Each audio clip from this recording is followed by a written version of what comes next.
क्या बात।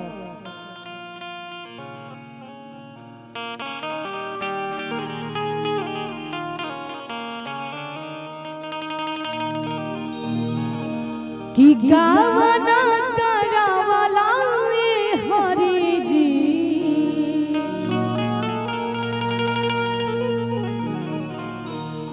कि गावना करावला ये हरि जी अपने पुरुवा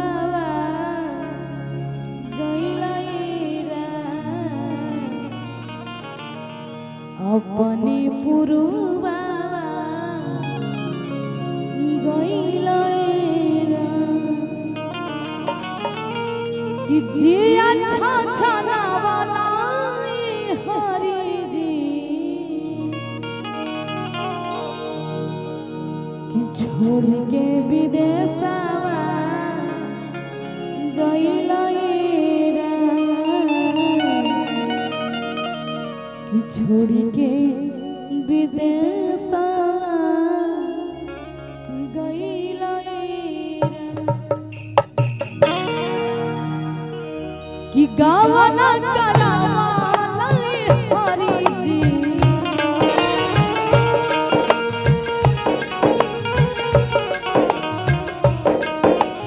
और जी क्या नाम है? विनोद कुमार जी, जिनकी तरफ से 100 रुपया का आशीर्वाद और कहेंगे गावना करावला हरि जी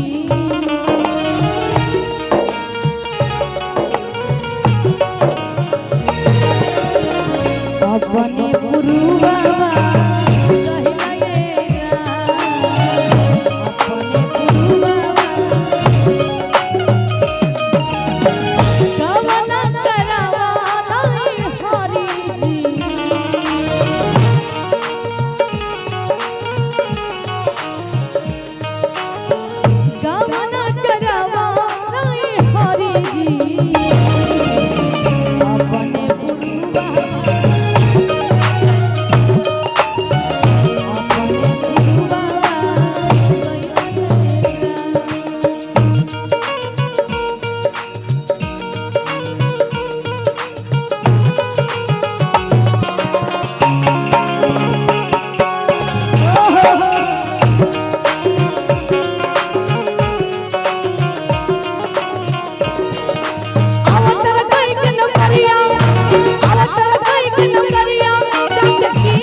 कहे कि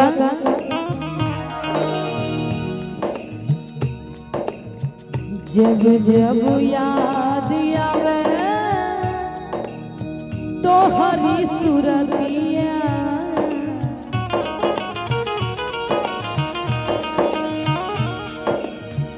जब जब याद आवे तो हरी सूरतिया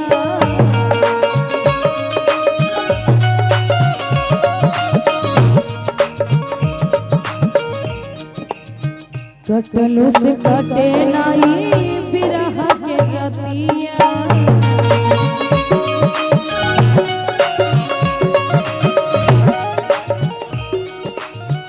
जब जब याद आवे जब जब याद आवे तो हरी सूरतिया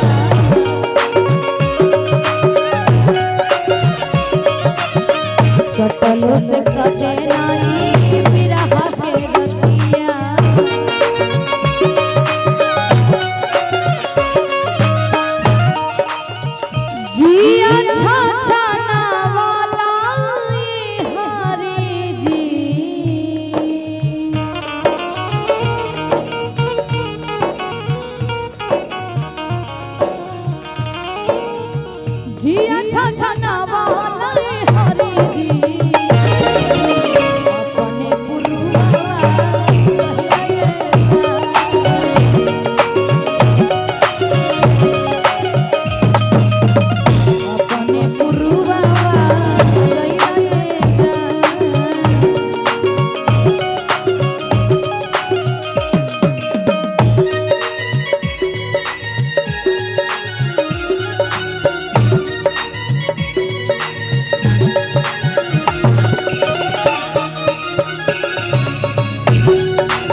कहीं के बगरा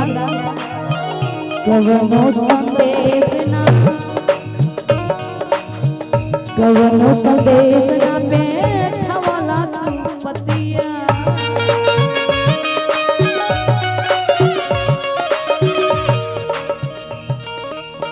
कवनो संदेश ना बैठवाला तू पतिया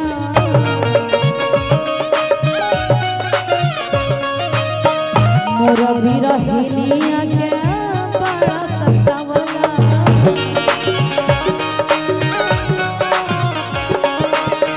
कवनो संदेश ना पतिया बैठवाला मोरा बिरहिनिया के बड़ा सतावला रोमटा हकावला हरि जी रोमटा हकावला हरि जी अपने मुरुआ